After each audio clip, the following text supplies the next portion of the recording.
Hi, എല്ലാവർക്കും ഇന്നത്തെ ക്ലാസ്സിലേക്ക് സ്വാഗതം. ഇന്ന് സിവിൽ എക്സൈസ് ഓഫീസറിൻ്റെ സ്പെഷ്യൽ ടോപ്പിക്കിന് ചോദിക്കാൻ സാധ്യതയുള്ളൊരു 3 ടോപ്പിക്കാണ് നമ്മൾ ഡിസ്കസ് ചെയ്യുന്നത്. അന്നേരം നമുക്ക് ഇന്ന് ക്ലാസ്സിലേക്ക് കടക്കാം. ചെറിയ സമയമുള്ളെങ്കിലും നിങ്ങളത് കാണണം. കാര്യം ഈ 3 ടോപ്പിക്കിൽ നിന്ന് ചോദ്യം വരുമെന്നുള്ളൊരു പ്രതീക്ഷയോട് കൂടിയാണ് നമ്മുടെ ക്ലാസ് പോകുന്നത്. അന്നേരം ആദ്യത്തേത്, ഒന്നാമത്തെ ടോപ്പിക്ക് ഇമ്പോർട്ടൻ്റ് റൂൾസാണ്. അതായത് ഈ സ്പെഷ്യൽ ടോപ്പിക്കുമായി ബന്ധപ്പെട്ട ഇമ്പോർട്ടൻ്റ് റൂൾസ്. ഒന്ന്, distillery and warehouse rules. Distillery and warehouse rules 1968. Distillery and warehouse rules 1968.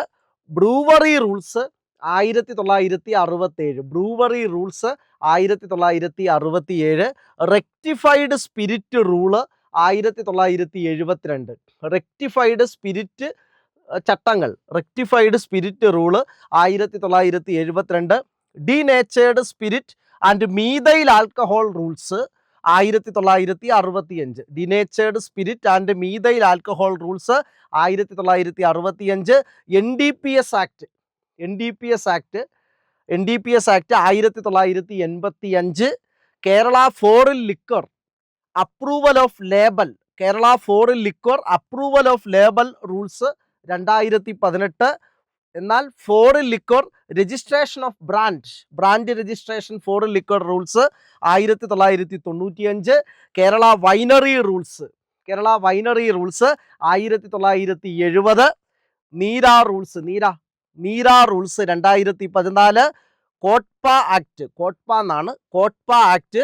COTPA act 2003ലാണ്. കോട്ട്പ ആക്ട് 2003ലാണ്. COTPA act 2003. അന്നേരം നമുക്ക് ഒന്നുകൂടെ നോക്കാം. ഇതിലേതെങ്കിലും ഒരു റൂളോ അതിൻ്റെ വർഷങ്ങളോ ചോദിക്കാം. Distillery and warehouse rules 1968. Distillery and warehouse rules 1968. അന്നേരം ഡിസ്റ്റിലറി ആൻഡ് വെയർഹൗസ് റൂൾസ് എന്നാണ് 1968. ബ്രൂവറി റൂൾസ്, ബ്രൂവറി ചട്ടങ്ങൾ 1967. Rectified spirit rule 1972. NDPS act 1985. NDPS act 1985. Kerala foreign liquor approval of label, ശ്രദ്ധിക്കണം, Kerala foreign liquor approval of label rules 2018. Foreign liquor registration of brand rules 1995. Kerala winery rules 1970. Neera rules 2014. Neera rules 2014. COTPA act 2003. COTPA act 2003. ഒറ്റവട്ടവും കൂടെ, കാര്യം പരീക്ഷാ സമയമാണ്. റൂളുകൾ ചോദിച്ചാൽ, അതിൻ്റെ വർഷം ചോദിച്ചാൽ നമുക്കവിടെ മാർക്ക് കിട്ടണം. Distillery and warehouse rules 1968. Brewery rules 1967. Rectified spirit rule 1972. NDPS act 1985. Kerala foreign liquor approval of label rules 2018. Foreign liquor registration of brand rules 1995. Kerala winery rules 1970. Neera rules 2014. COTPA act, പുകയില ഉൽപ്പന്നങ്ങൾ, സിഗരറ്റൊക്കെ, അതുമായി ബന്ധപ്പെട്ട കോട്ട്പ ആക്ട് 2003. നമ്മൾ അടുത്ത വരുന്ന topic dry days in Kerala. നമ്മൾ കഴിഞ്ഞ ആ മാരത്തോണിനകത്ത് PSC ഇതുവരെ ചോദിച്ച ഡ്രൈ ഡേയ്സ് മാത്രമേ പറഞ്ഞു പോയിട്ടുള്ളൂ. PSC ഇതുവരെ ചോദിച്ചിരുന്ന, കഴിഞ്ഞ കുറേ വർഷങ്ങളായിട്ട് ചോദിച്ചിരുന്ന ഡ്രൈ ഡേയ്സ് ആയിരുന്നു അതിനകത്ത് ഡിസ്കസ് ചെയ്തിരുന്നത്. എന്നാൽ ഇപ്പോൾ അഡീഷണലായിട്ട് വന്നതും കൂടി ഇതിനകത്ത് ഡിസ്കസ് ചെയ്യുന്നുണ്ട്. ഡ്രൈ ഡേയ്സ് ഇൻ കേരള എല്ലാ ഇംഗ്ലീഷ് മാസവും 1-ാം തീയതി. എല്ലാം ഡ്രൈ ഡേയ്സ് എന്ന് വെച്ചാൽ മദ്യശാലകൾ അടഞ്ഞു കിടക്കുന്നു. എല്ലാ ഇംഗ്ലീഷ് മാസവും 1-ാം തീയതി. ജനുവരി 26 റിപ്പബ്ലിക് ദിനം. ജനുവരി 30 രക്തസാക്ഷി ദിനം. ദുഃഖവെള്ളിയാഴ്ച ഡ്രൈ ഡേ ആണ്. ജൂൺ 26 ലോക ലഹരി വിമുക്ത ദിനം ഡ്രൈ ഡേ ആണ്. തിരുവോണം ഡ്രൈ ഡേ ആണ്. ശ്രീനാരായണ ഗുരു ജയന്തി ഡ്രൈ ഡേ ആണ്. ശ്രീനാരായണ ഗുരു സമാധി ഡ്രൈ ഡേ ആണ്. ഇലക്ഷൻ സമയത്ത് ഇലക്ഷൻ്റെ തൊട്ട് തലേ ദിവസവും ഇലക്ഷൻ ദിവസവും മൊത്തം 48 മണിക്കൂർ ഡ്രൈ ഡേ ആണ്. വോട്ടെണ്ണൽ ദിവസം ഡ്രൈ ഡേ ആണ്. അതുകൂടാതെ ഗാന്ധി ജയന്തി ഡ്രൈ ഡേ ആണ്. നമുക്കൊന്നുകൂടെ നോക്കാം. കാര്യം കഴിഞ്ഞ മാരത്തോണിനകത്ത് ഇതുവരെ വന്ന എല്ലാ PSC ചോദ്യവും ഡ്രൈ ഡേയ്സ് മൊത്തം പിന്നെ ഡിസ്കസ് ചെയ്ത് അതിനകത്ത് നമ്മൾ അത്രയാണ് നമ്മൾ പറഞ്ഞിരുന്നത്. ഇനി അഡീഷണൽ ആയിട്ട് വന്നതും കൂടി ഈ ക്ലാസ്സിനകത്ത് ഡിസ്കസ് ചെയ്യുന്നു. ഡ്രൈ ഡേയ്സ് ഇൻ കേരള എല്ലാ ഇംഗ്ലീഷ് മാസവും 1-ാം തീയതി, എല്ലാ ഇംഗ്ലീഷ് മാസവും 1-ാം തീയതി. ജനുവരി 26 റിപ്പബ്ലിക് ദിനം ഡ്രൈ ഡേ ആണ്. ജനുവരി 30 രക്തസാക്ഷി ദിനം ഡ്രൈ ഡേ ആണ്. ദുഃഖവെള്ളിയാഴ്ച ഡ്രൈ ഡേ ആണ്. ജൂൺ 26 ലോക ലഹരി വിമുക്ത ദിനം ഡ്രൈ ഡേ ആണ്. തിരുവോണം ഡ്രൈ ഡേ ആണ്. ശ്രീനാരായണ ഗുരു ജയന്തി ഡ്രൈ ഡേ ആണ്. ശ്രീനാരായണ ഗുരു സമാധി ഡ്രൈ ഡേ ആണ്. ഇലക്ഷൻ സമയത്ത്, ഇലക്ഷൻ്റെ തലേ ദിവസവും ഇലക്ഷൻ നടക്കുന്ന ദിവസവും മൊത്തം 48 മണിക്കൂർ ഡ്രൈ ഡേ ആണ്. വോട്ടെണ്ണൽ ദിവസം ഡ്രൈ ഡേ ആണ്. ഗാന്ധി ജയന്തി ഡ്രൈ ഡേ ആണ്. ഓഗസ്റ്റ് 15 സ്വാതന്ത്ര്യദിനം ഡ്രൈ ഡേ ആണ്. ഓഗസ്റ്റ് 15 സ്വാതന്ത്ര്യദിനം ഡ്രൈ ഡേ ആണ്. ഡ്രൈ ഡേയ്സ് വളരെ പ്രധാനപ്പെട്ട ഒരു ടോപ്പിക്കാണ്, നമ്മൾ പ്രതീക്ഷിക്കുന്ന ഒരു ടോപ്പിക്കാണ് ഡ്രൈ ഡേയ്സ്. അടുത്ത ടോപ്പിക്ക് 3, ടോപ്പിക്ക് ക്വസ്റ്റ്യൻ വരുന്ന 3-ാമത്തെ, മദ്യം ഉൾപ്പെടുത്തിയിരിക്കുന്ന ഇന്ത്യൻ ഭരണഘടനയിലെ ലിസ്റ്റ്. മദ്യം ഉൾപ്പെടുത്തിയിരിക്കുന്ന ഇന്ത്യൻ ഭരണഘടനയിലെ ലിസ്റ്റ് ഏതെന്നാണ് ചോദ്യം. മദ്യം ഉൾപ്പെടുത്തിയിരിക്കുന്ന ഇന്ത്യൻ ഭരണഘടനയിലെ ലിസ്റ്റ്.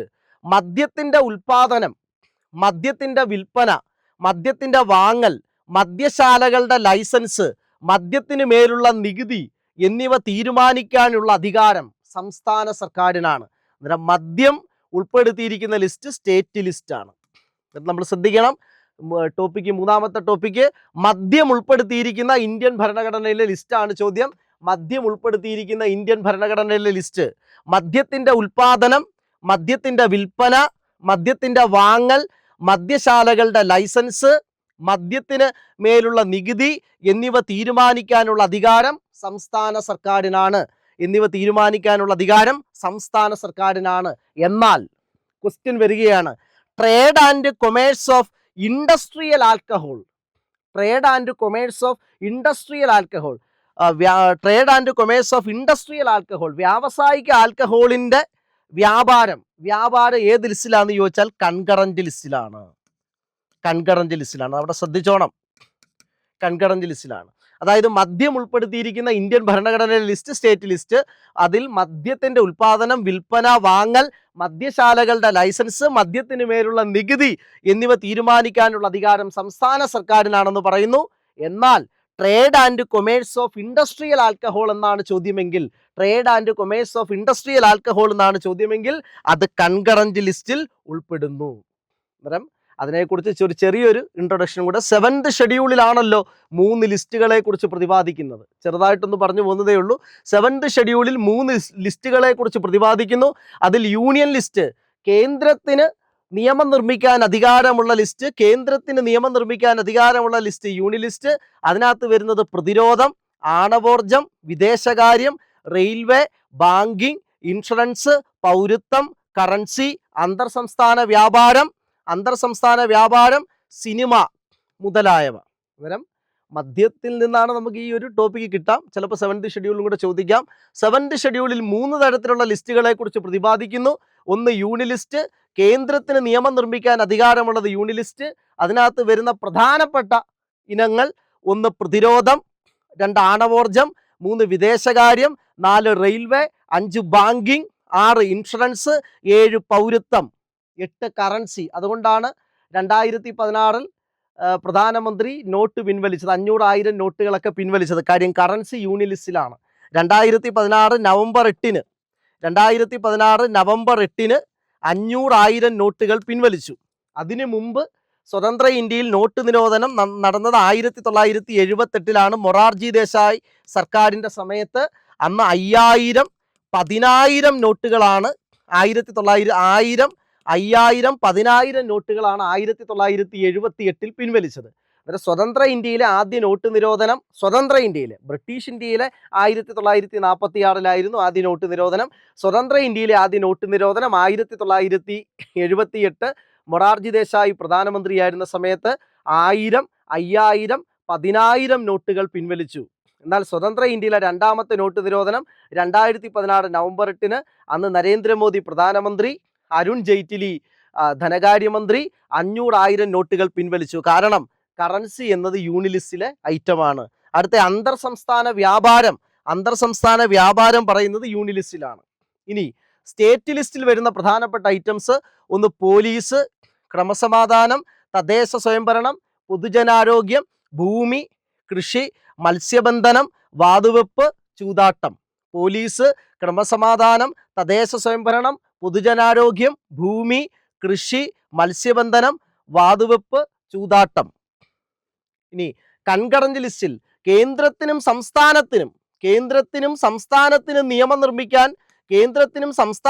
നിയമം നിർമ്മിക്കാൻ അധികാരമുള്ള കൺകറന്റ് ലിസ്റ്റിലെ പ്രധാനപ്പെട്ട ഐറ്റംസ് ഒന്ന് വിദ്യാഭ്യാസം, രണ്ട് വിവാഹമോചനം, വനം വന്യജീവി, ക്രിമിനൽ നിയമം, സാമ്പത്തികവും സാമൂഹികവുമായ ആസൂത്രണം, ട്രേഡ് യൂണിയനുകൾ, പാപ്പരത്തം, സാമൂഹ്യ സുരക്ഷാ ക്ഷേമ പദ്ധതികൾ.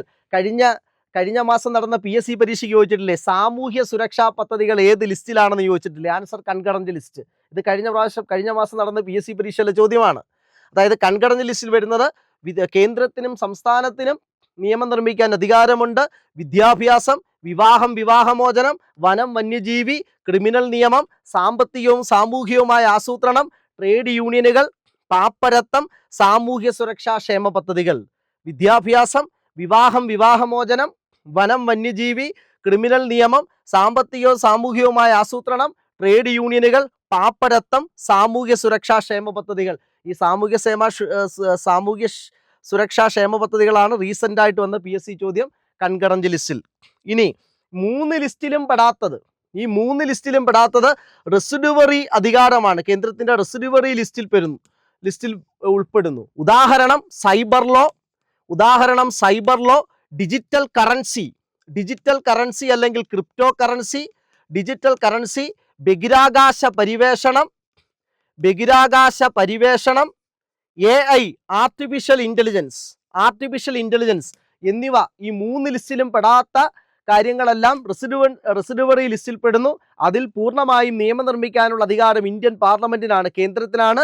റെസിഡുവറി ലിസ്റ്റിൽ ഉൾപ്പെടുന്ന പ്രധാനപ്പെട്ടത് ഒന്ന് സൈബർ നിയമം, രണ്ട് ഡിജിറ്റൽ കറൻസി ക്രിപ്റ്റോ കറൻസി, മൂന്ന് ബഹിരാകാശ പരിവേഷണം, നാല് ആർട്ടിഫിഷ്യൽ ഇന്റലിജൻസ്.